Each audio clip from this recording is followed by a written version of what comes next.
போர் என்றால் வாரக்கணக்கில் மாதக்கணக்கில் நடப்பவை என்று நினைப்பவரா நீங்கள்?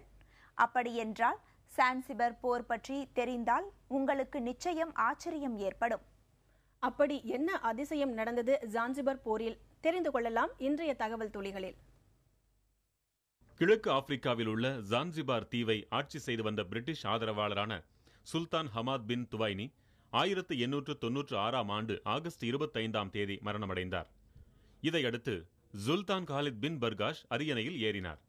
1886 ஆண்டு செய்து கொண்ட ஒப்பந்தப்படி அரியணையில் ஏற விரும்பும் நபர் பிரிட்டிஷ் அரசிடம் அனுமதி பெற வேண்டும். ஆனால் அதை காலித் செய்யாததால் பிரிட்டிஷ் அரசு அவருக்கு எச்சரிக்கை விடுத்தது. அதை காலித் அலட்சியப்படுத்தியதால் பிரிட்டிஷ் அரசு தனது கப்பற்படையை ஜான்சிபார் முன் நிறுத்தியது. அந்த கப்பற்படையை கண்டு அஞ்சாத காலித் தனது சிறிய படையை கொண்டு போருக்கு தயாரானார். படைபலம் சிறியது என்பதால் குடிமக்களையும் அடிமைகளையும் போரில் ஈடுபடுத்தினார் காலித். சரியாக 9:02 போர் மணி ஒலித்தது.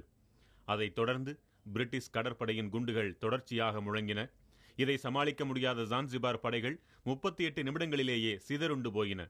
500க்கும் மேற்பட்ட சுல்தான் வீரர்கள் உயிரிழந்தனர். ஆனால் பிரிட்டிஷ் கப்பற்படையில் ஒரே ஒரு வீரருக்கு மட்டுமே காயம்தான் ஏற்பட்டது. 1896 ஆண்டு ஆகஸ்ட் 27 பிரிட்டனுக்கும் ஜான்சிபாருக்கும் இடையே நடந்த இந்த போர்தான் உலகிலேயே மிக குறுகிய காலத்தில் நடந்து முடிந்த போர் என்று வரலாற்றில் குறிக்கப்பட்டது.